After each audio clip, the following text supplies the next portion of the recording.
Assalamualaikum warahmatullahi wabarakatuh. Perkenalkan, nama saya Irfan W. Prayoga, PGSD 6A.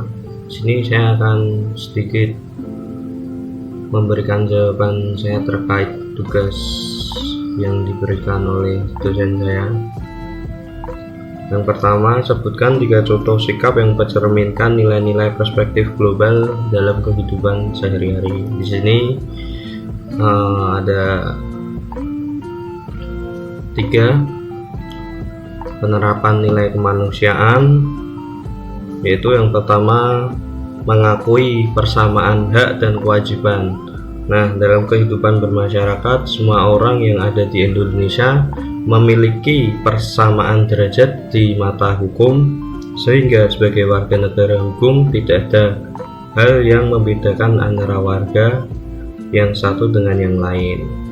Selanjutnya di sini yang kedua, saling menghargai. Setiap orang memiliki hak untuk berpendapat, untuk menjaga keamanan dan kenyamanan dalam bermasyarakat. Sebaiknya saling menghargai pendapat orang lain. Kita tidak boleh memaksakan apa kehendak yang diinginkan pada orang lain, karena jika hal itu terjadi atau dilakukan pada orang lain, kita juga tidak akan terima. Yang ketiga, mencintai sesama dan tolong menolong. Nah, dalam terakhir ini itu sangat penting karena tidak membeda-bedakan manusia berdasarkan suku, agama, dan warna kulit, tingkatan ekonomi dan pendidikannya, saling menghargai antar sesama warga Indonesia agar tercipta kerukunan dalam hidup bermasyarakat dan bernegara. Sebagai individu yang berpegang teguh pada Pancasila, harus rela menolong siapapun, kapanpun, dan dimanapun bagi orang yang lain membutuhkannya. Nah, dari 3 contoh sikap yang mencerminkan nilai-nilai perspektif global dalam kehidupan sehari-hari, sudah patutnya kita memang harus menerapkan sehingga kita dapat hidup bermasyarakat atau bernegara dengan baik pada sesama. Lanjut ke soal yang nomor 2, sebutkan isu-isu global terkait perspektif global. Oke. Nah, di isu-isu global dan kaitannya dengan perspektif global, di sini terdapat 11 isu global. Yang pertama, pokok-pokok penduduk dan KB. Nah, di sini pertumbuhan penduduk yang sangat cepat. Seharusnya kita atau masyarakat di luar sana harus memakai KB sebagai pengendalian populasi. Lalu yang kedua, isu hak rakyat menentukan pemerintah sendiri atau self-determination. Nah, yang ketiga ada pembangunan, seperti gencar-gencarnya pembangunan yang ada di Indonesia ini menimbulkan pro dan kontra. Lalu ada yang keempat, hak asasi manusia, human rights. Di poin keempat ini sangatlah penting karena hak asasi manusia sudah dudukannya tingkat tertinggi, benar-benar harus dijaga, saling menghargai dan menghormati sebagai hak asasi manusia. Yang kelima, imigrasi atau pengungsian.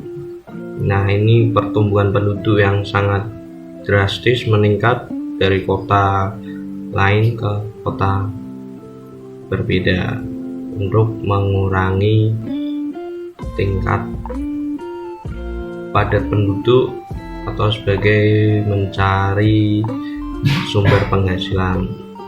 Lanjut ke poin 6, kepemilikan bersama secara global. Yang ketujuh, isu lingkungan hidup dan sumber daya alam. Nah, di sini poin 7 juga sangat penting sekali, karena sumber daya alam Indonesia itu cukup banyak dan melimpah, akan kaya sumber daya alam yang terdapat di Indonesia ini. Sudah sepatutnya kita menjaga dan melestarikan, dan bagaimana cara pemerintahan atau kita untuk merawat dan mengelolanya dengan baik sebagai closure dari kita ataupun pemerintah. Yang poin ke-8, persebaran kemakmuran teknologi, informasi, sumber daya, dan jalan masuk pasar seperti iptek yang maju sangat pesat. Kemakmuran yang dipengaruhi oleh teknologi, informasi pun juga masuk. Yang poin 9, kelaparan dan bahan pangan di sini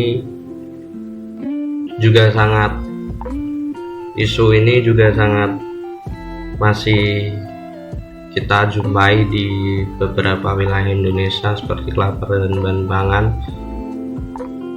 atas kelonjakan harga pangan, sehingga tidak meratanya bahan pangan yang disediakan oleh pemerintah untuk masyarakat, jadi sehingga jadilah kelaparan. Yang ke-10, perdamaian dan keamanan. Ini juga sangat poin penting untuk menjaga perdamaian keamanan di Indonesia ini. Yang poin 11, isu prasangka dan discrimination. Mungkin itu dari soal nomor 2, poin-poin isu di perspektif global. Mungkin dari saya sekian. Wassalamualaikum warahmatullahi wabarakatuh.